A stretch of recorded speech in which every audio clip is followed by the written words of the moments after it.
교재는 333쪽. 다음으로 고정자산 등록과 관련된 내용을 설명해 드리도록 하겠습니다. 먼저 고정자산이라고 하는 것은 유형자산과 무형자산을 의미합니다. 감가상각이 해당하는 자산들을 프로그램에 등록해 주셔서 감가상각 비금액을 정액법 또는 정률법, 상각방법에 대해서 계산해 주는 프로그램이 고정자산 등록이라고 하는 메뉴입니다. AT 자격시험에서는 고정자산 등록이라고 하는 메뉴를 실행해서 직접 작성할 수 있게 문제가 출제가 되지만 저희 전산세무회계 자격시험에서는 계산할 금액을 제시된 금액을 가지고 감가상각 금액을 계산한 후에 직접 금액을 반영해 주시거나 또는 계산된 금액을 알려주면 그 금액들을 결산자료 입력에 직접 반영하는 문제가 많이 출제가 됩니다. 그래서 해당하는 내용들을 구분해서 정리를 해주시고 관련된 문제를 풀어주시면 되겠습니다. 먼저 고정자산 등록 메뉴는 프로그램상에서 아랫줄 고정자산 및 감가상각 메뉴의 첫 번째 줄 고정자산 등록 메뉴를 실행해 주시면 됩니다. 해당하는 메뉴를 실행하시면 해당하는 자산에 대한 계정 과목을 선택하시고 코드명이라든지 이름, 취득 연월일, 그리고 상각 방법들을 입력할 수 있습니다.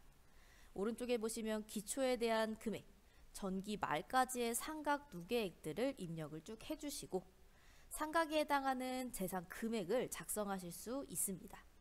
내용 연수는 몇 년인지 사용해 주시면 되고 경비가 500번대인지 800번대인지 구분을 해주신 다음에 업종과 관련된 내용들을 작성해 주시면 프로그램상에서 금액들을 구분하여서 자동으로 계산을 해주시는 겁니다. 교재는 334쪽. 실습하기 내용에 있는 고정자산들 중에 차량 운반구와 관련된 내용을 프로그램에 반영해 보도록 하겠습니다. 먼저 계정 과목은 차량 운반구. 계정 과목을 먼저 검색해 주시면 됩니다. F2를 눌러서 차량 검색해서 넣어주시고 첫 번째 차량은 300번대의 화물차입니다. 자산 코드를 300번 입력해 주신 다음에 이름은 화물차. 취득한 연월일을 확인하시면 2020년 10월 1일 입력해 주시고 상각 방법은 정률법 세팅되어 있는데 자동으로 나타나는 걸 확인해 주시면 됩니다. 자, 그러면 이 화물차는 취득했을 때 1,500만 원에 취득했으니까 기초 가액에다가 1,500을 그대로 입력해 주시고 2020년에 취득했기 때문에 결산마다 감가상각을 진행했을 겁니다. 그럼 감가상각 금액이 전기말까지 누적되어서 125만 원이 누적된 걸 확인하실 수 있습니다. 그럼 이 125만 원을 프로그램 2번 전기말 상각 누계액에 125만 원 작성해 주시는 겁니다. 그러면 이 금액에 대한 상각에 해당하는 대상 금액이 계산이 되고 그 다음 내용 연수는 5년 동안 사용할 수 있다라고 추정을 했기 때문에 내용 연수에 5년. 경비는 500번대이기 때문에 500번대 1번 선택을 해주시면 됩니다. 업종이 나와 있다면 검색해서 넣어주시면 되고 지금은 내용이 나와 있는 게 없기 때문에 생략하셔도 됩니다. 모두 입력했다면 이 화물차에 대한 감가상각 금액은 해당하는 내용에 대해서 계산이 된 회사에서 계상한 금액 620만 1250원. 자, 이 금액이 올해의 감가상각에 해당하는 금액이다 라고 하는 걸 확인하실 수 있습니다.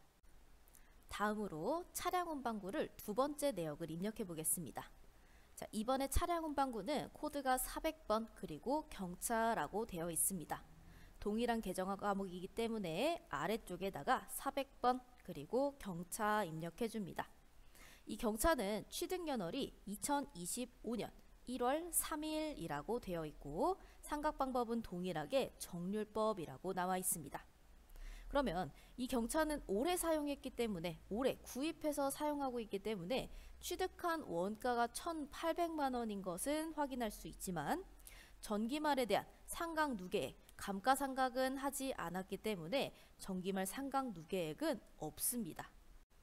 그러면 취득원가에 적혀있는 1,800만 원만 확인해서 이 1,800만 원 올해 바로 취득한 금액이기 때문에 4번 단기 중 취득 및 단기 증가 칸에다가 1,800만 원을 넣어주시는 겁니다.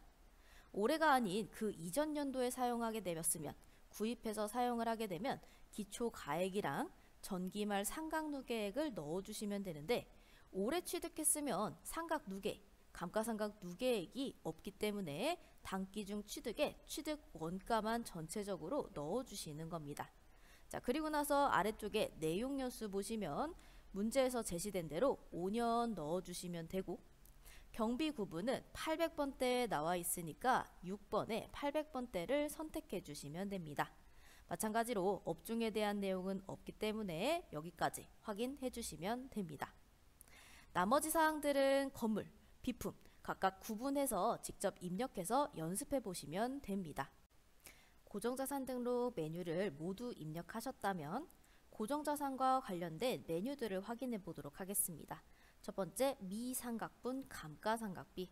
자, 고정자산 등록에 반영된 내역 중에 미상각된 감가상각비를 조회할 수 있고 고정자산 관리대장이라고 하게 되면 이 고정자산 등록 메뉴에 등록된 자산에 대한 상세한 내역을 확인하실 수 있는 메뉴입니다.